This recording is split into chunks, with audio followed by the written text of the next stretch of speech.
Nylon Curtain is one that was a very difficult album for Billy to record in terms of it being like daunting, and then the subject matter of how dark it was and what it was talking about in terms of like how kids grew up, what they expected when they were in school versus when they grew up and they ended up being in the real world, what they were finding and having to deal with, such as going to Vietnam and wars and things like that.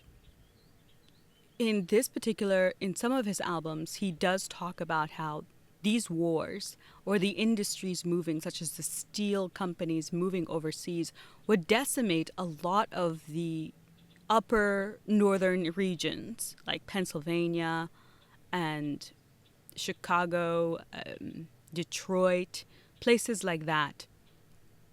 Because the working class people who were in those steel mills, who were making a living by doing those types of jobs, all those jobs would go away. And that would then result in the towns being depressed and people losing their livelihood and things becoming economically becoming much harder for the next generation. And Allentown specifically is a song that he did that song because a kid came up to him and basically told him that he will never come back here to Allentown again because there's not a venue big enough to cover him and to be able to get all the money and accommodate all the people that want to see him.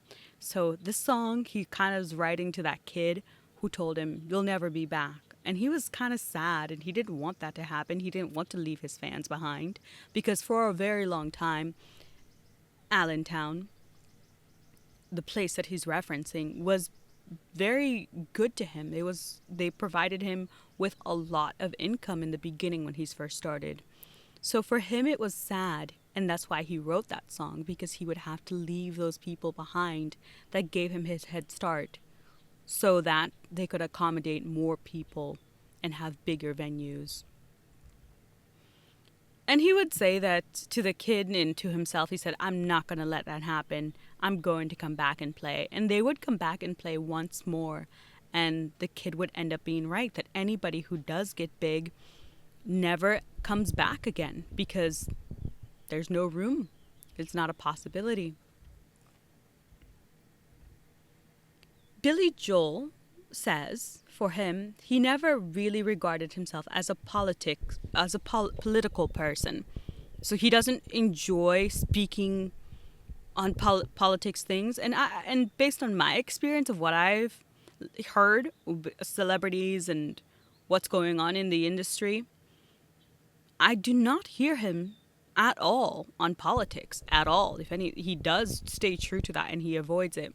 And that is why for the longest time he didn't want to write a music or an album about the war that was happening. He didn't want to get too political. He didn't want to be shouting down from the mountain and telling people what to do. And I admire that. I like that side of him. I like that side of things because here's a person who has a platform, who has worked hard to become someone, yet they are wise enough to understand that what the people want from them or what the people need from him is entertainment, is for him to make great music and uplift our spirits rather than all of a sudden drumming down from this mountain of how we all need to act a certain way and that the war is a certain way and we need to vote a certain way. So I very much admire that. He stayed very much true to his craft and him being an artist and him excelling in what he is good at rather than divulging in other paths that really are not beneficial nor are what his audience is asking from him.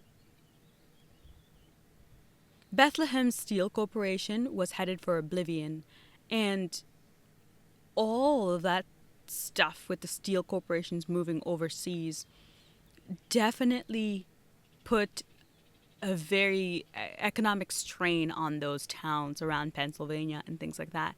And it is kind of sad to think about because We will be covering Carnegie soon, and that is an exciting one because Carnegie was the one who built up the steel industry in Pittsburgh specifically and would make it become the huge mammoth Goliath that it was.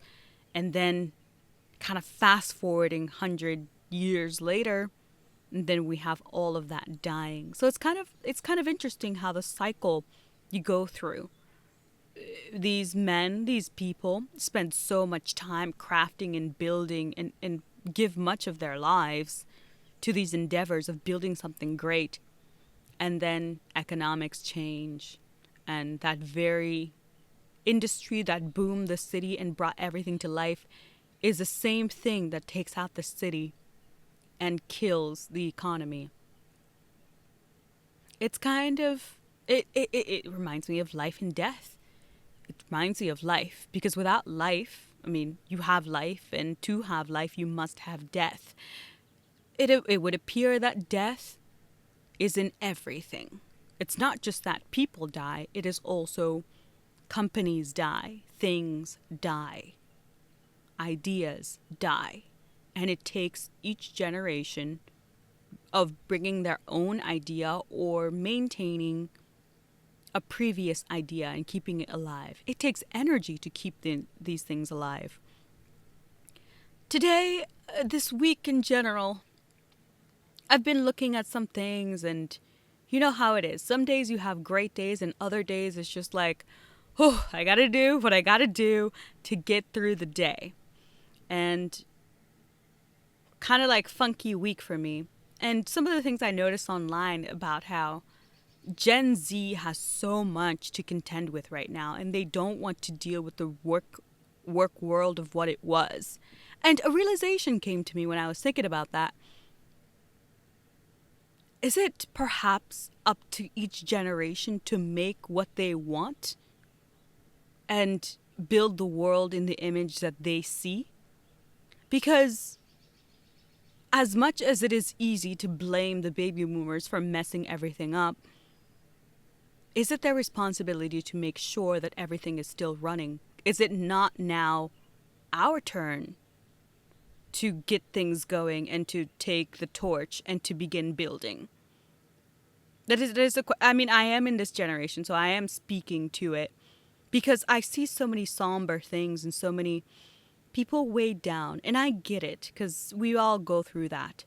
Yet at the same time, it made me think, perhaps now it is our time to begin making something new. I know that the workforce is changing, and I know it's going to take time to change, and change is always difficult and uncomfortable. Perhaps we're just going through a difficult time now, and in order to get out of it, the sooner we take responsibility and the sooner that we make the changes, the better things are going to be. That's a thought that just came up to my mind. And going back to Billy Joel and how this ties to the whole Vietnam and the Steel Corporation dying is very much that. Like, if you study history, or me just even looking at these people who accomplished great things, it doesn't matter who they were, no matter what it was. There was always something dark happening. There was always a negative time. There was always something in the way holding them back, or something negative, or something that's not going right. And as Billy Joel would later write in We Didn't Start the Fire, I think that song hits the nail on the head. Very much so, that every generation has their own shit to deal with. Every generation has something that they have to contend with. You think that the previous generation just left everything a mess because they wished to? I think it's less cynical than that. I think it's just we each try to survive, and we each try our best to do what we can to improve for the next generation. And it appears that no matter how hard we try, there's always room for improvement, and there's always more that needs to be done. And an observation that I can make could be perhaps, is it that Gen Z, millennials, is it that we are taking longer to grow up? Because Billy Joel at 21 was upset that he had to go back to living with his mom after he failed trying to make it out in the real world. In fact, he was so distraught over this that he would try committing suicide. He failed, thank God. But at 21, he was so distraught because he couldn't make it out on his own. Yet today, at 21, we are moving back home. Yes, there are many, many things at play and there are many changes. All those taken into consideration. With the technology that we have today, with the abilities that we have today, are we, Gen Z, are we just going to be pushed into making something new? And are we just going to have to go in the wilderness and build something of our own, rather relying than on institutions that have already been built? Is that our fate? Perhaps it is, and if it is, I suppose we better start taking control of our situation, taking matters into our own hands and making what we will of it. I guess that's a better way. I know, like, everybody's beating that drum. You take control of the situation, it will go better. At least you can pick your poison. At least you will know what's coming down the road. Moving along past to this situation of everything being difficult and always challenges emerging, with Vietnam and Billy Joel talking about it, he's like, I respected the people who went there and they did their work for their country. At the same time, those people coming back, what they had to deal with is crazy.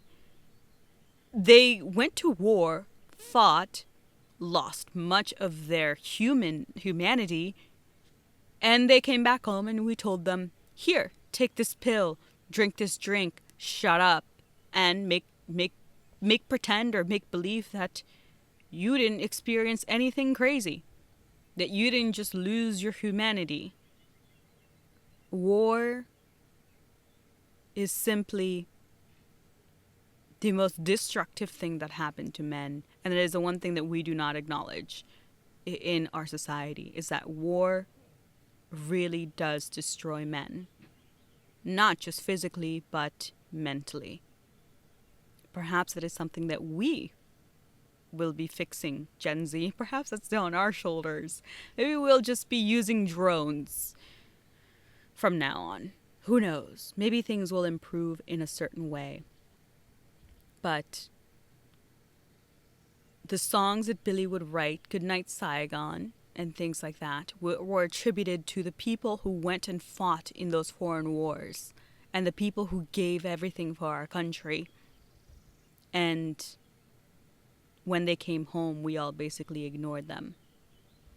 And I think Billy Joel also says this, that in the songs that he's saying, or one of the sayings he would hear a lot at the time was that the white man is sending the yellow man to fight on behalf of the white man who stole the land from the red man. We'll get into it more a little bit later, but it's just everything is nuanced. Everything is so nuanced. There's so much going on. And even for that war, he would say, I don't feel any threat. I don't know what's happening. Why are we in Vietnam? Like, seriously, why? And again, the history and what we're taught, and the fact that even I barely know why we were in Vietnam. If you do know why we were in Vietnam, put it down below. I have a vague idea, yet I am not knowledgeable enough on that particular topic to spew out information that may be wrong. So I'm leaving it as what it is. But America kind of has a history a little bit of trying to save the whole world. It's like we saved the whole world in World War II, and now we feel obligated in every situation to stick our nose into it and try to fix the world. And in turn, American men are suffering. American people are suffering. Just because our backyard is not torn by war and physical things are not manifested in front of us, doesn't mean that the American people are not suffering in their own way, or emotionally, or economically. Maybe that's what Gen Z is finally paying the price for, all the wars previously. And now our economy is what it is, and Gen Z just has to pick up the pieces and make something of that. Maybe that's our responsibility.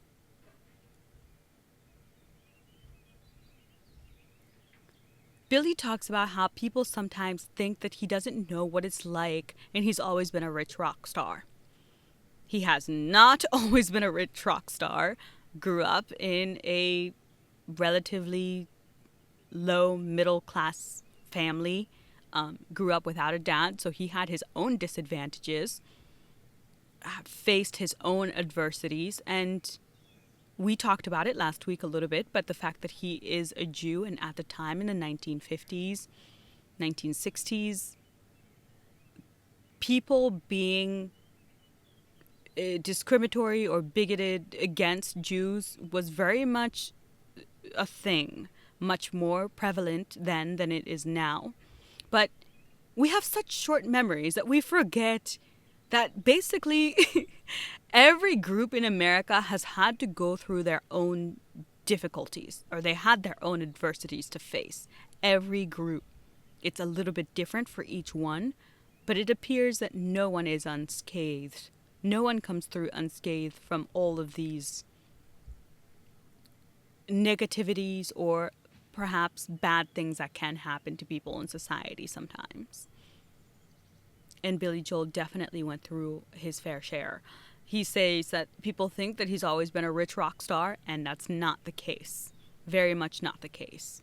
He had slept in laundromats, slept in cars, crashed on friends' houses, like French couches. He lived the rock star life. He suffered for like a decade before becoming who he was. And if you count the fact that he started really in high school in a band, probably like 15 to 20 years of him suffering before he became a rock star. We often don't see the work that goes into it, but that is the requirement. That is the price that he had to pay.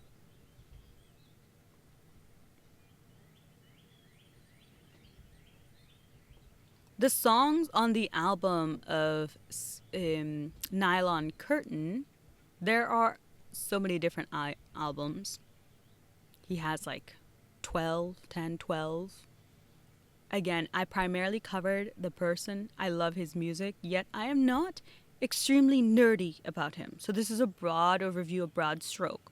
If you know more, hit it down below. Let's talk about it. Tell me something I don't know.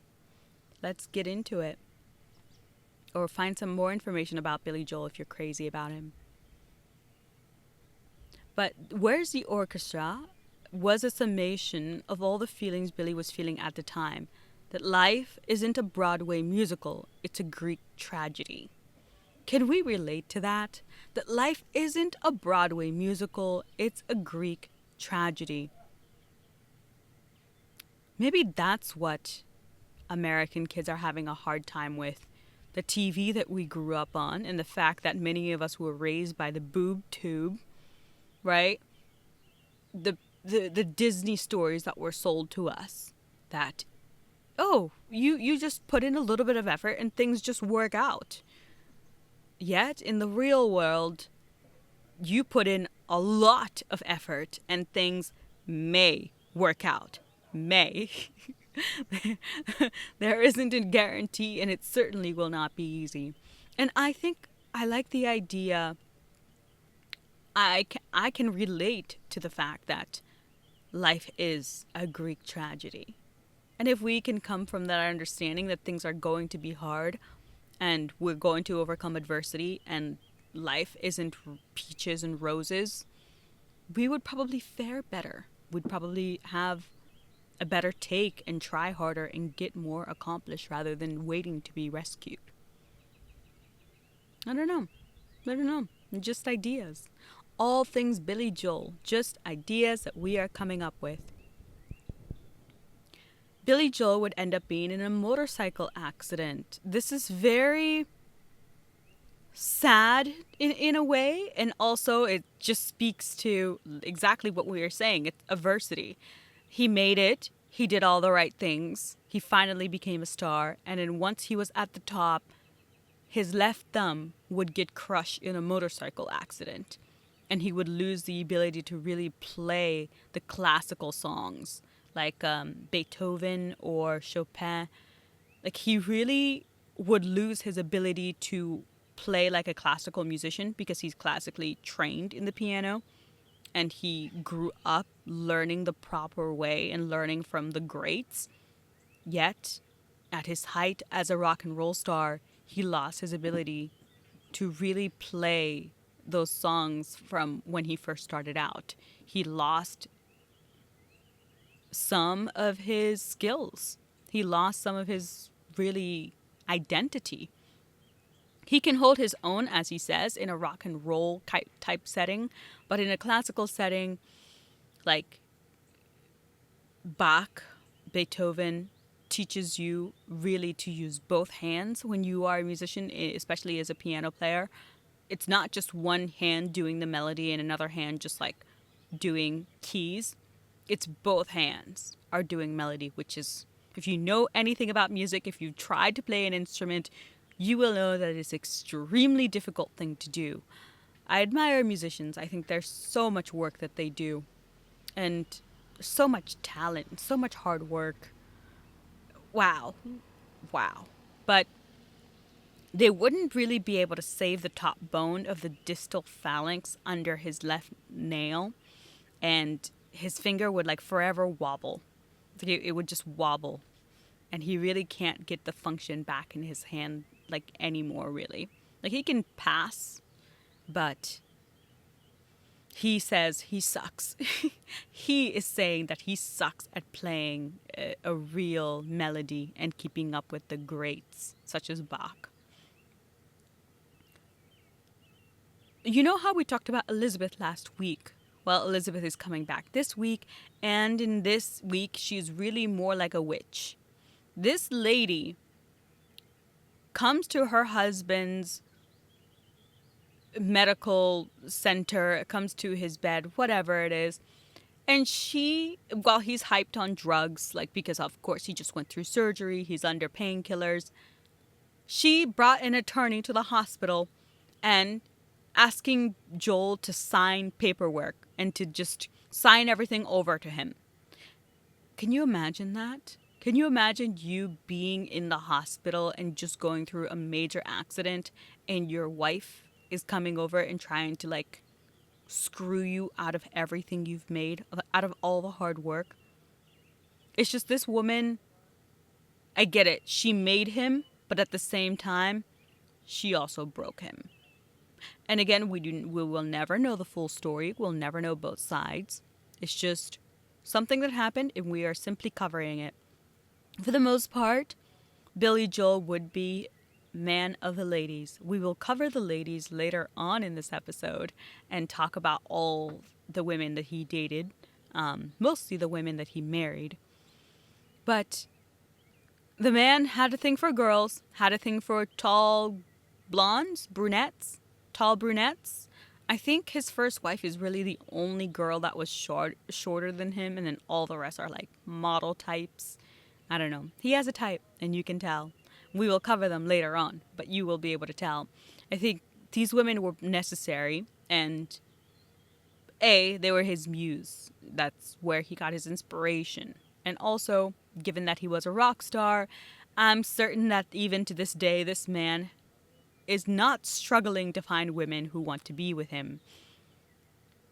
Yet it is understandable that he would end up going through 3 divorces. Again, I only focused on the biography, so I'm not really reflecting anything about his life as it is currently today. I admire him for his music. I admire him for what he did in terms of his talent. Everything else, I do not really get much into. However, if you are interested in knowing more, go ahead and read up on him if you are a reader and you want to find these cool tidbits of information. Personally, I must say I did not like the author of this book. Not my favorite. I do not think it was well written. However, being the nerd that I am, I may be a little bit spoiled. I think I've become spoiled because I now know what good writing is. So when I see bad writing or when I have to read it, I'm a spoiled little princess. I become very unhappy. And for this book, there are many things I had to switch around, and there are a lot of things that I was like, is this a run on sentence? Why? This makes no sense. I don't know how it goes together. But I digress. Eventually, Billy would fly to Haiti to get a divorce from his wife, Elizabeth. And he would say that the area at the time, there were poor people in the streets, soldiers everywhere. It was a nasty place. And he was just thinking how poetic, how much of a fitting place for this marriage that was crashing and burning to end in kind of like a third world, like trashy kind of environment, which I completely understand. I get it. And again, after he was divorced, he would find out that rock stars were high in demand. That the ladies were really into him. He would be getting out early 30s, right? And he'd be at the top of his game in terms of his career, and he'd be newly divorced. Uptown Girls, Uptown Girl actually started out as Uptown Girls, and he would end up being in a relationship with Christy Brinkley, which then he would later marry. So then that is why Uptown Girls became Uptown Girl. So that was to his homage to his 30s and getting all the ladies and really living up his life. Of course. I mean, it's a rock star. You got to keep that in perspective. The man is a legend. He was also a rock star. So ladies will definitely be around him, especially supermodels. Supermodels and rock stars go hand in hand. Supermodels and divorce and rock stars go hand in hand. There's just a lot happening. Anybody home? We are going to do the reading for this. We're going to get into that. And then we will move on to more information and things like that. Of course, there are so many changes that we are making. And what did we do for this one? What am I not doing? You guys, there are so many pieces. And I think I missed doing a key aspect of this. Just learning along with me. It is a learning endeavor. All things nerd. Truly. Truly. I do not understand why this is not going on and how it is, but here we are. We are going to make it work. But for Billy Joel, with a lot of the things that he would end up writing about in terms of like his mom and the women in his life, them being his inspiration as well as being his problem, I can understand. I could understand a little bit how that came to be, given that he grew up with a single mom, so his relationship with women would be slightly different than a person who had a healthier upbringing of having both parents. Just like some things to consider. Because a lot of his relationships would crash and burn pretty quickly. Pretty quickly. Of course, we can expect that from a rock star.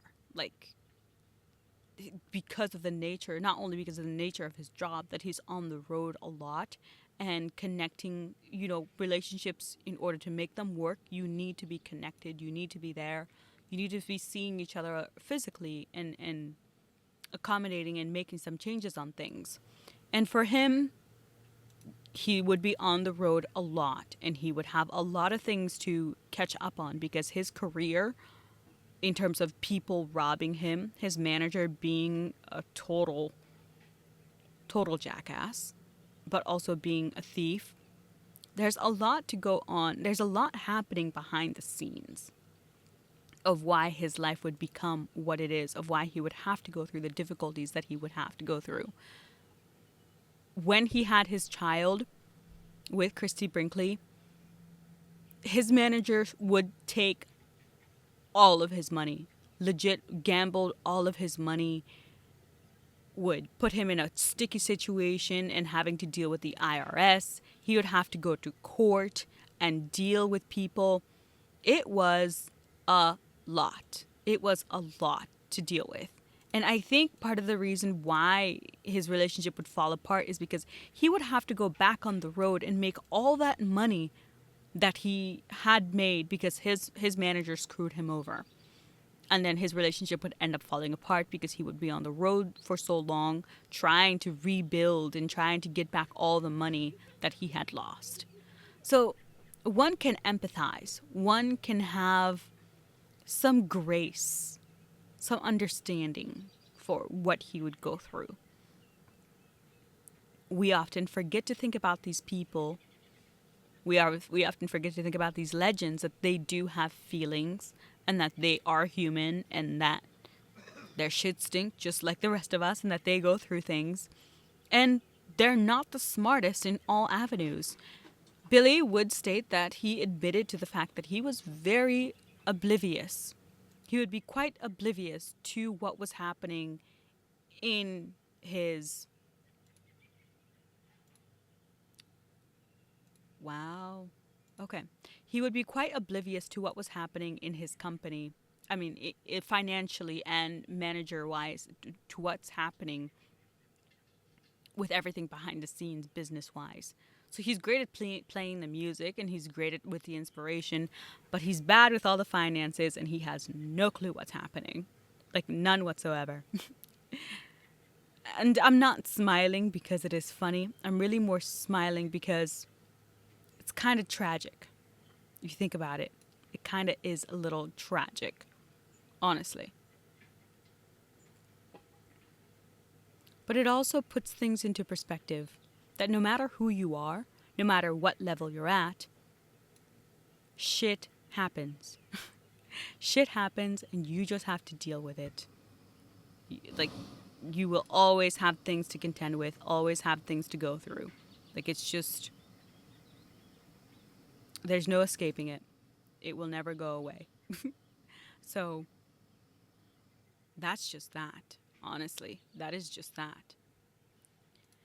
But you guys, this is a learning opportunity for me because I did not connect my USB drives correctly. I had to connect my HDMI to a C port, and right now I'm having a bit of difficulty getting this image to show up for you guys because, yes.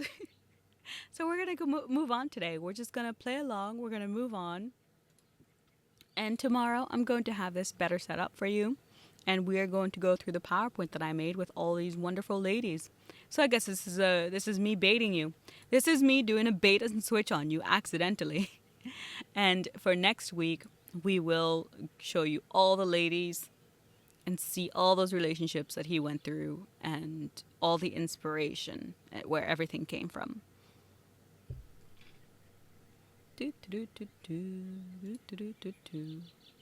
And now we are going to start the reading. Reading.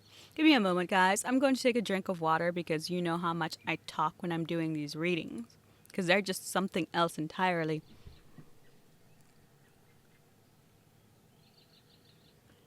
But we're changing the format of things a little bit. Of course we are. This hair, people. Every day.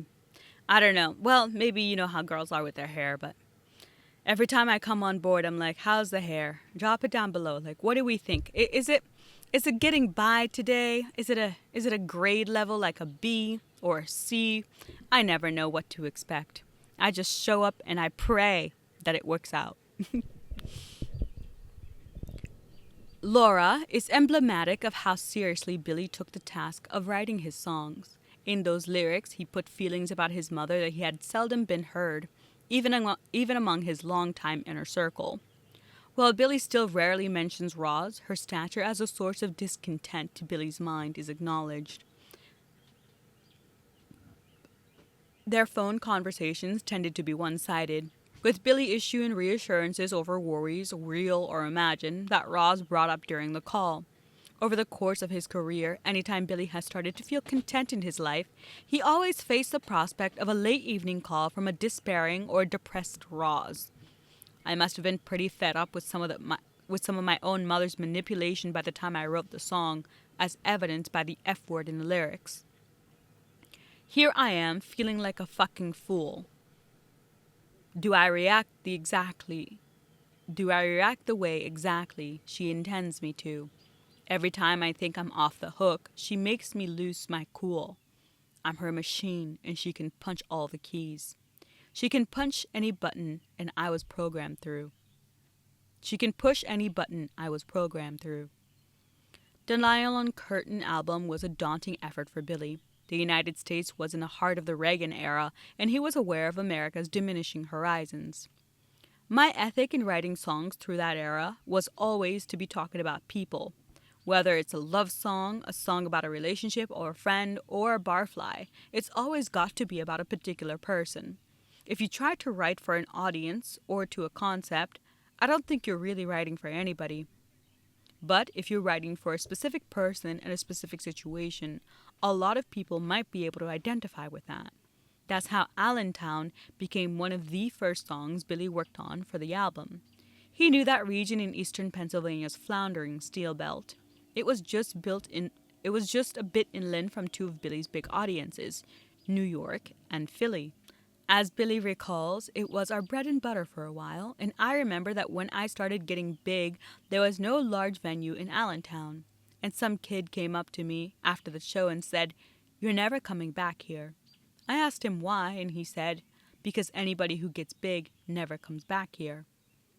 I was really touched by that, and at the same time, it stirred a bit of guilt. I thought, God damn it, I'm not going to let that happen. Yet it did happen. He was right. There was no venue big enough to play in Allentown, so I thought, how do I write for that kid who told me I'd never come back? While Billy was working on the songs for that album, he was reading about what was happening with the steel industry and the economy in those depressed areas. But what was there to write about Levittown? That the candy store was understocked? I was thinking about Levittown and I said, wait a minute, Allentown. That sounds like the real America, which it is. Then when I was writing the song, I wanted to look back and talk about how our fathers fought the war and how they had met our mothers in the USA. But also about how the next generation who thought they'd have a job, a little upward mobility, saw those hopes dashed.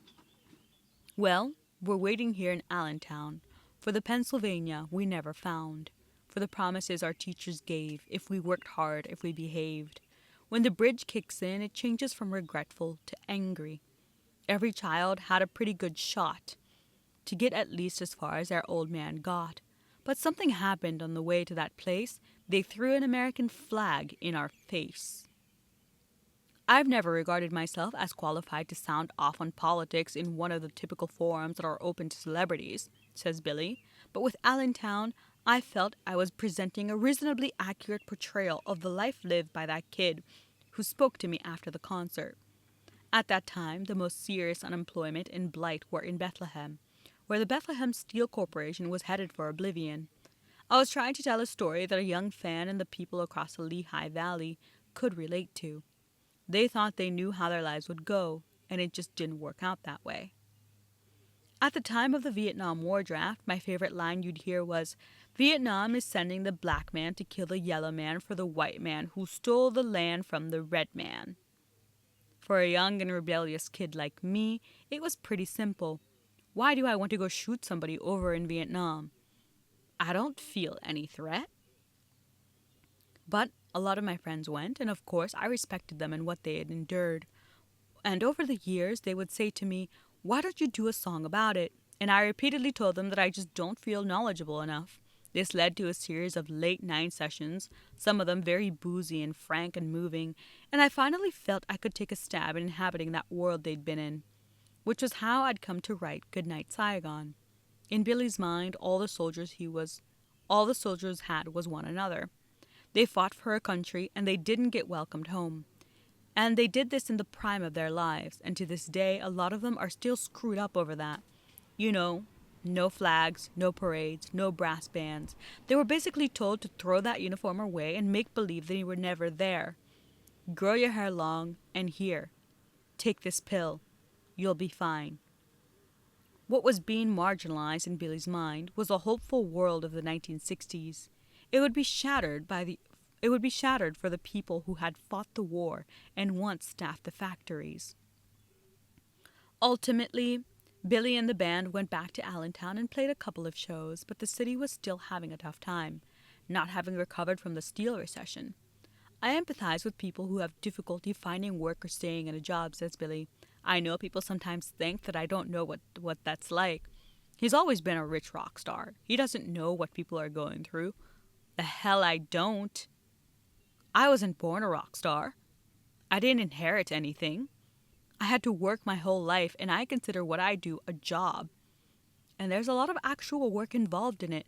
No, being a musician is not as tough as working in a factory, but I've worked in factory, and my God, it's mind-numbing. A Dickensian existence. To this day, I still remember what it feels like to do a meaningless, hard day's work for a low wage. While riding the Nylon Curtain in the early 1980s, Billy was still feeling that post-Vietnam seismic shift in the country. The image of a nylon curtain wasn't chosen without some thought. It had to do with the suburbs, with a certain degradation of our lives as everything went synthetic, explains Billy. The nylon curtain is not a clear image. It wavers. It's hazy. But I wanted to write about people in a different way, and I wanted it to do it very richly textured. I had an idea of the sound I was after, and a certain mood for that album. And with Allentown and Goodnight Saigon in particular, I finished writing those songs using external elements. Real-life sound effects appeared all through that album, such as the jet sounds and the boarding announcements in Scandinavian skies, which was an actual airport announcement in Dutch for a flight leaving from Amsterdam to Stockholm. We had a blast doing all that. It's not just about playing instruments and the right notes, it's also about creating an atmosphere. The last song on the album, Where's the Orchestra, was a summation of all the feelings that Billy was having at the time. That life isn't a Broadway musical. It's a Greek tragedy. Where's the orchestra? After all, this is my big night on the town. My introduction to the theater crowd. I assumed that the show would have a song, so I was wrong. That song still applies to me, Joel says in a weirdly stoic tone. I heard it the other day and it still moved me because I feel like that today. I've only felt content a few times in my life and it never lasted. I'm very discontented right now. There are situations in my life that didn't pan out. As he stated in the beginning of his writing process, he writes for himself, and this just hits home. On April 15, 1982, Billy was in a motorcycle accident. Longtime sound engineer Jim Boyer describes a horrific accident. He was on a racer with low-slung handlebars. Billy's favorite breed of bike. An elderly local resident hit him right in front of the motorcycle, which turned the wheel and jammed his hand between the handlebar and gas tank. Billy flew some dozens of feet down the road, in fact. I was surprised, recalls Billy, that I was able to stand up and stagger over to the bike to see what the damage was. I guess I was in shock because the pain hadn't hit yet. I sat down on the curb and checked the damage to my hands. The injuries, despite the heavy-duty gloves he'd been wearing, were extensive. An ambulance ran me over to Huntington Hospital, then in a helicopter, and the next thing I knew, I was in Columbia Presbyterian in Manhattan with both hands in casts, a crushed left thumb, and a wrist that had been wrenched out of its socket. Ugh, painful. I'm sure these expert reconstructive surgeons had a couple of dark laughs working on my left thumb. It was crushed. They couldn't save the top bone, the distal phalanx under the nail. Billy's hands eventually healed well enough to function, in his opinion, passably. It still kind of wobbles at the end, says Billy. Because of the damage to my hand, there's no subtlety in my playing, no real nuance at all. People say I'm a good pianist. I'm not. For rock and roll, I can hold my own, but in a musical or jazz terms, I stink. I mostly use 2 fingers on my left hand. I play octaves. Most people are right-handed like me, so to be able to manipulate the fingers in your left hand to do the stuff that greats like Bill Evans do, to do the stuff that greats like Bill Evans could do is a real gift. Bach teaches you that both hands are equally important because they are both playing a melody. I never really studied enough to emulate that. One day, shortly after the accident, Billy woke up from a painkiller nap and Elizabeth was in his hospital room with an attorney. She had a contract and wanted Billy to sign. The contract, as Billy recalls, basically said that he was turning over everything to her and her control. I may have acted like an idiot a time or two, but I'm not a complete idiot. I guess she thought I was in a very vulnerable position and that I would have an epiphany that she knew best and I should hand everything over to her. That really killed it right then and there. You don't do that to somebody in a hospital bed. I was stunned by the whole thing. Eventually, Billy flew to Haiti, accompanied by Frank Weber, and got what has been termed the quickie divorce, with no residency requirement or wait that the local law allowed. We went to Port-au-Prince, which was a pretty scary place. Poor people in the street, soldiers everywhere. It was nasty, and I remember thinking, what a poetically perfect place to end the situation. As a guy recently divorced, Billy was dumbstruck to find that there was a world of women out there, even models and actresses who were actually interested in rock and roll guys. And now Billy was swimming in that pool. But meeting Christy transformed it all from a fun indulgence to a wild romance, which is where An Innocent Man came from. If the nylon curtain was dark, deep, and deadly serious, Billy now wanted to go 180 degrees in the other direction. I was feeling like a teenager again, a teenager with huge, happy crush on a girl, so it was only natural to try to capture that feeling with a kind of homage to the music of my teenage years, the Four Seasons, Motown, soul, a cappella, doo-wop, and all those silly romantic love songs. But Billy wasn't entirely innocent, of course.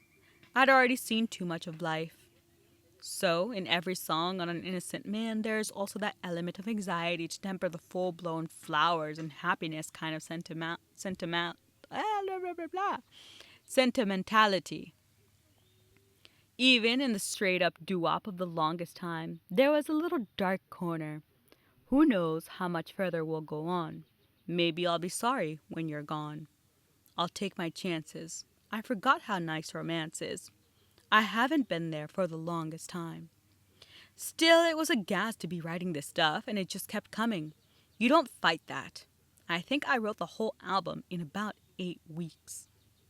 Christopher recalls when I was dating him, I started listening to all of his music and saying, oh wow, I remember the first time he played The Stranger on the piano. I said, I love that song. Who wrote that? And he said I did. His songwriting process was fascinating. Sometimes he would literally dream it, and he'd just walk up and say, oh, and he'd have an idea. Making Innocent Man fulfilled what had always been Billy's deep-seated desire, to make records as people did in the early, more innocent days of rock. Once upon a time, it was just, hey, listen to that record. That's cool, huh? And you either liked it or you didn't. None of that message stuff. Pulling An Innocent Man together happened so quickly and naturally that the process was a joy for Billy. Exactly the opposite of making the nylon curtain, which was all turmoil and excruciating. I wanted to have fun this time, and I did. Wow. There's a lot going on here. Oh my goodness. Oh my goodness. I'm just... I really like Billy Joel overall. From the little bit that I can understand based on his biography, it seems like his personality, he's like a chill person. Like, he works and his craft is his craft, but at the same time, he's not a typical rock star. One of the things that I would end up learning in this biography is that he's very much into history. He likes to read a lot of books and, you know, of course, men are obsessed with the World War II era, and he is very much among those guys who really enjoy that study, that field of study. Um, and for me, it was interesting to read about how knowledgeable he is and how he likes to stay up to date and really feed his mind in that way. One would not think of a rock star as a person who's also interested in everyday life and the things that are happening. And I find that to be refreshing. I find that to be pleasant. That he's a great artist and he brings a level of professionalism to his craft, yet at the same time, he's a nerd. He likes knowledge for the sake of knowledge. He likes learning about things. In fact, he would end up not graduating from high school really because he would not take a summer class that he needed to take to, like, he had done everything really, but it was just like one class that he had to take in the summer, and he was just like, I know I'm going to be a musician, I don't want to go to college. So even though his mother really wanted him to graduate from high school, he would just be like, hey mom, I'm going to the University of Rock and Roll, and I will let you know how it turns out. I will let you know once I get into Columbia University, which it's funny because Columbia is a recording company that he would end up with. So it's a play on that, Columbia University. But the models and the ladies that were into the rock star and him finding that out, I think that's kind of funny. Like, he's just so innocent that he really wasn't aware that models and actresses really would be into rock and roll guys. I find that so funny. But at the same time, he's a naive person, or at the time he was very naive. I'm not certain if you guys noticed the difference or noticed this little subtle connection. His wife, Elizabeth Weber, was his manager first, yeah? And then his next manager was Frank Weber. Do you think that there's a connection between Elizabeth Weber and Frank Weber? If you said yes, you would be correct, because Frank is Elizabeth's brother. That family is so messed up that this man took his own sister to court. To find over like money and some proceeds for manager, because during the transition of Elizabeth being ousted from being Billy's manager and Frank taking over, there are certain time frames where money was supposed to be going to one of them and it wasn't there, or Elizabeth took it. And it's just so it's not funny, but it's also like ironic and comical and sad at the same time, like kind of satirical, that he would get screwed over by his wife, Weber, right? Elizabeth Weber. And then later on, he would get swindled by Frank Weber. That is pretty naive. We are viewing it simply from just a regular lens of, if you married into a family where the woman you married later on was trying to pull one over you in the hospital while you're under a coma of painkillers, would you trust that person's brother to do your management and to take care of your money? I find that to be extremely naive and extremely misplaced trust. But that's the way that he was, or that's the way he still is to some degree. He's the kind of person who likes to think that if he's treating other people right, then those people will treat him right too. And I'm kind of like that as well. It's kind of my way. I treat people right, and I hope, or my philosophy of what I tend to go with is that if I treat people right, then they will treat me right. The only difference for me is that I am from the very third world country that Billy Joel was talking about, as far as Haiti and Port-au-Prince and things like that. And I've seen all the dark things with people. So I give people the benefit of the doubt, and I'm kind to them, and I treat them nicely. Yet I am not naive enough, or I'm no longer that naive kid who will believe that handing my finances over to, supposedly in this instance, it would be my wife's brother, is a good idea after she just screwed me over. And after these siblings were in court together trying to get money out of each other. I'm not that naive. I don't know if some of you are that kind-hearted, if you are that naive.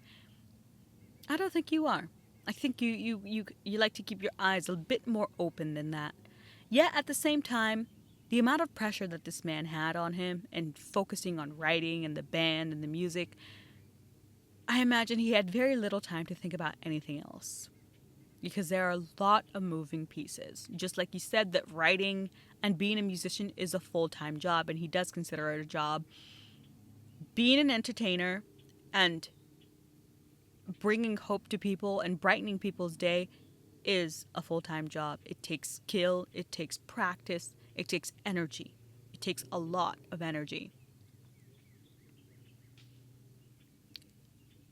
And I imagine him focusing on his craft kind of made him forget that there are other parts of the business that can be screwed with, or that people will screw you over if they can. And in this way, he would kind of come to a realization and kind of come to reality that there are people that are just rotten. There are people in the world that are just rotten, no matter what you do, no matter how kindly you treat them, no matter what leg you put forward. There are just people who are rotten and who will take advantage of others that are weaker than them, or others who are naive enough. And he had to learn that lesson firsthand.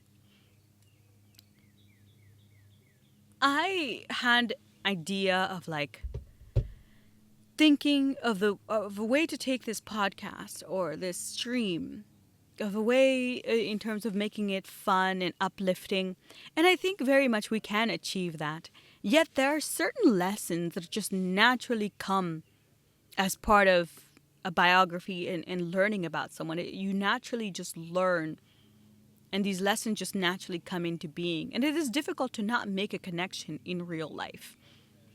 So I am curious what you guys think, and I'm curious how you would go through something like this, or what you think in terms of covering the material. Drop something in the chat box. Let me know if you would approach it in a different way, or what lessons you would be able to take away from reading something like this. Because being uplifting is one thing, being naive is another thing, and being gullible, me, so being gullible sometimes, it's just, you have to intertwine things. You have to mesh them rather than trying to separate them. And it is very much what I'm coming to terms with, is that I don't want to be preaching to people. I want to talk about cool things, and I want to hit on topics that are interesting. Yet within those topics, there are real life lessons that we all can take something from, and we all can apply to our own lives.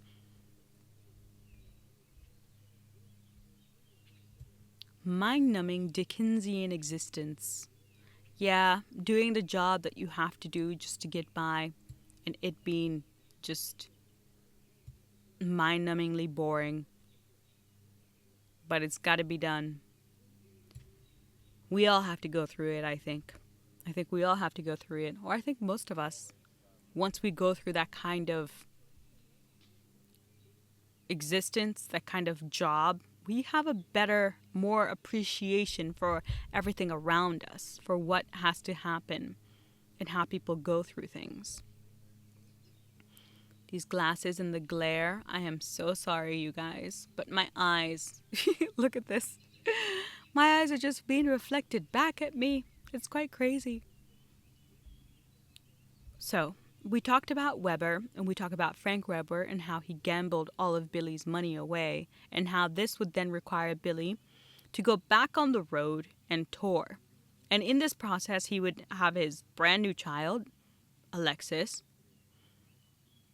and Alexa or Alexis. I want to make sure I get this right. But at the time this biography had been written, He only had the one child, Alexis, and that is all I'm aware of. I did not do any digging into his current family, because we're covering Billy Joel, so I primarily focus on him and not as much on his family. But he had a little child at home, and he loved being a dad, and he loved having a kid. So him being away from his child and having to go back on the road to tour and to make all that money kind of broke his heart a little bit. And the lesson I got from this one, like reading this about a major rock star who had he's made it, like he's got the money, he's reached a success. But because he went through this dark thing of his money being swindled from him, he had to then go back on the road and sacrifice being with his little child for a long time, just because he wanted to make sure that everyone was secure and financially, his kid would be set up. What I took from this lesson, what I took from this particular passage of him talking about it, is that when you have a kid, I wasn't aware that this would impact dads just as much as it impacts moms. I suppose if you're a good parent, you would be impacted by him saying that once he got a kid, he really wanted to spend all the time he had with his kid. He really didn't want to leave home. It made work so much more difficult because he'd rather stay in his home, be in his little cocoon and hang out with his child and really have a good time and just enjoy family life. And you can understand that he didn't really have that with his father being gone. So for him, being a dad and having the ability to stay with his child was probably something that he was very much looking forward to and excited about, and something that really definitely broke his heart when he had to go on the road. What I took about this is that if a man is having such difficulty going on the road and being away from his family, I imagine as a woman and everything that women have to go through in having kids, it would be 3 times as difficult to go on the road and leave home and go to work and be outside of the home and leave your little one like with daycare or whomever. Maybe if you're fortunate, your mother or mother-in-law or something like that. In that little passage, what I understood or what I took from that is that if you want to make something happen, if you want to have a career or if you want to get a business going, get it going when you do not have children, because the guilt will eat you. If the guilt doesn't eat you, then you will just feel sad about being away from them. And if you're a woman, just multiply it by 10. Just multiply it by 10. So for me, the lesson I took was that, hey, don't have kids until you've established some of this, until you've taken care of your financial stuff, until you're stronger place in order to have kids and also maintain a business. I'm certain a lot of people are like, oh yes, you'll make it work, it'll be fine. Okay, I get that it will be fine. That's not my problem. My problem is the heartache.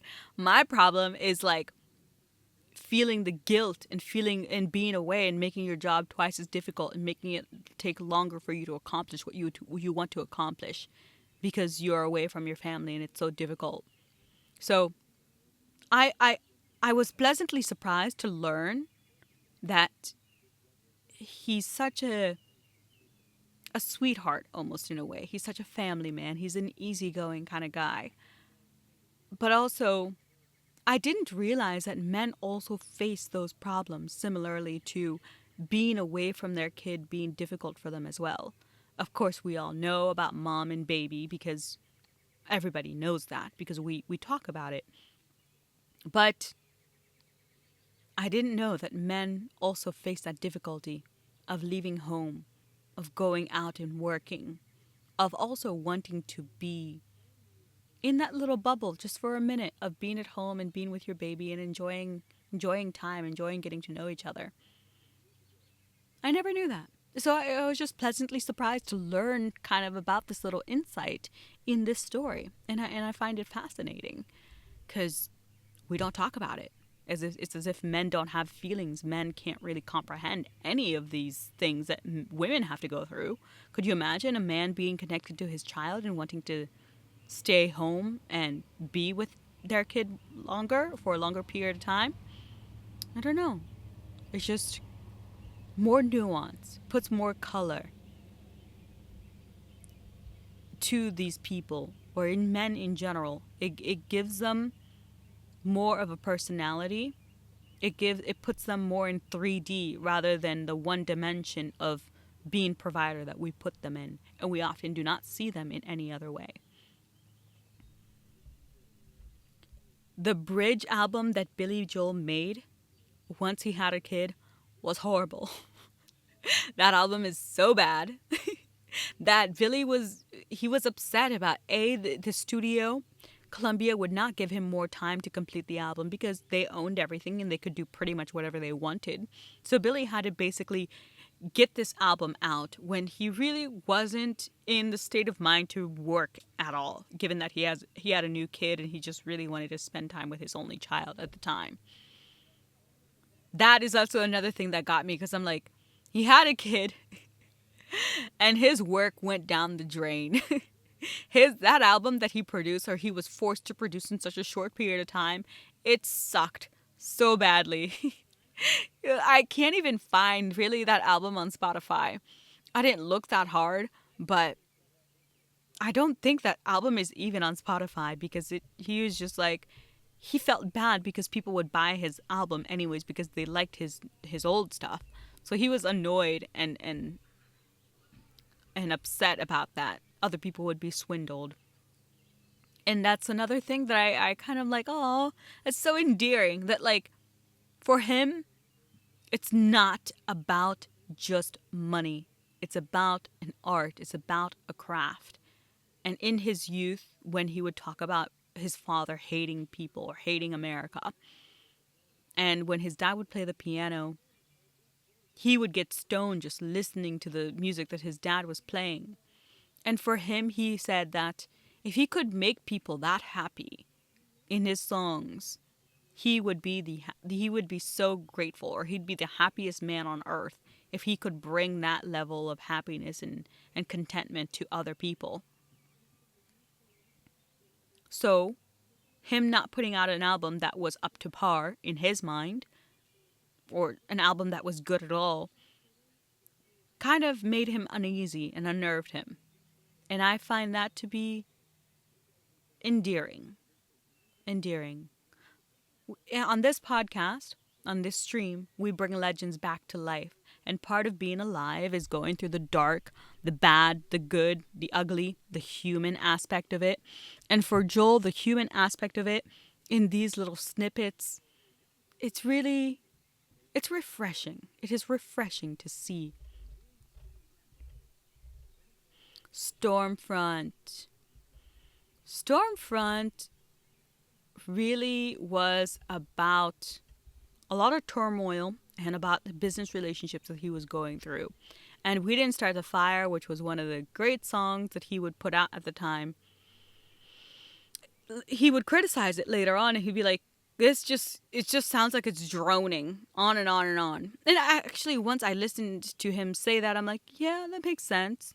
But when you're in the moment and you're listening to the beat and you're really listening to the lyrics, it's a good song. It's a good song. And as you all know, as we all know, we are our own worst critics. So I imagine that Billy Joel would be his own worst critic in saying that We Didn't Start a Fire sounds like someone's droning on, and he really didn't like it that much. But We Didn't Start a Fire was his response to Sean Lennon. Isn't that Lennon in terms of the Beatles? Help me out. If you know this, put it in the chat box. Right? The Beatles. Wasn't there, oh my goodness. John Lennon, right? John Lennon. And then he would end up with Yoko. And then I believe Sean is their son. It's like everything's connected a little bit. Everything's connected. But this song would be a response to Sean Lennon talking about how Oh, at least when you were growing up, Billy, you didn't have all these things to deal with, like AIDS and crack epidemic. And Billy's like, seriously? Like, we had our own shit to go through. Like, you ever heard of the skirmishes in the Mid East? Have you heard of Chechnya and Iraq arming itself? Have you heard of Little Rock? And that is how he came up with that song. He's saying that when we were young, we all thought, my God, what kind of world have we inherited? Oh my gosh. And I read that and I was like, wow. Wow. I was like, wow, that is me. That is me. I like, it's like I hit 26, like I hit 24, I hit 25, and I was like, oh my God. What did our parents do? Why? What did our parents leave us? And he's saying, well, dude, we had the same reaction that you did. Our reaction was, what the fuck did our parents do? What did they leave us to inherit? What is this? And I'm like, I hear you. I hear you.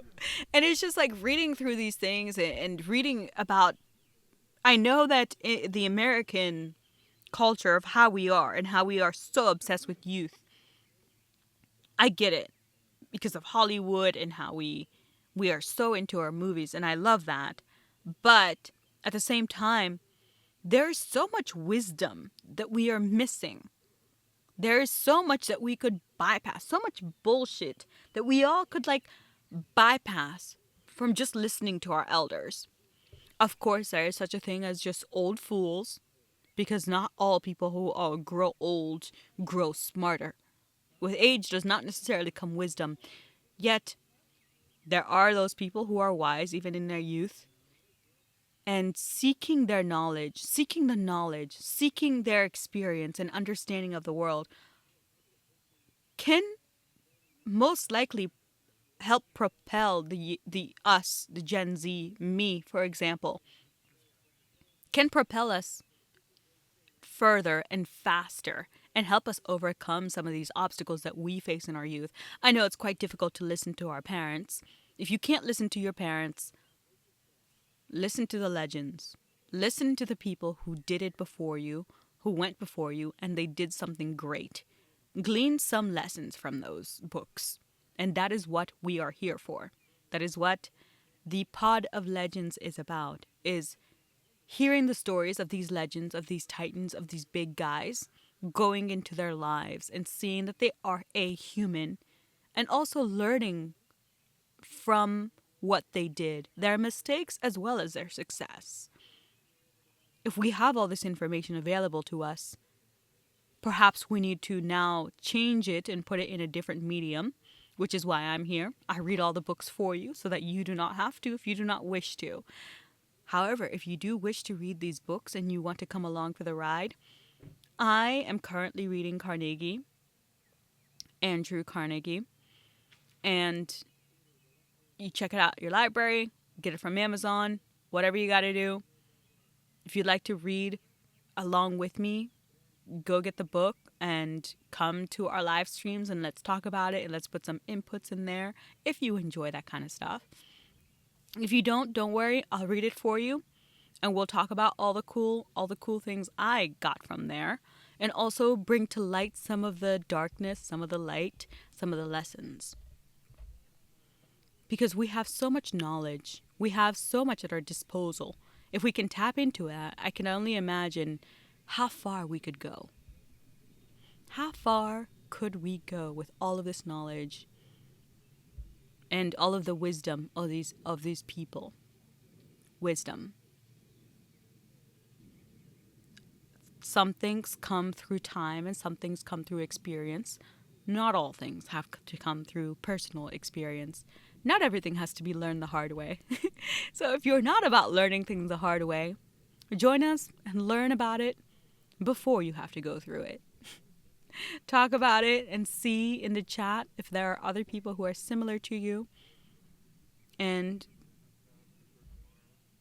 give your 2 cents on what you went through.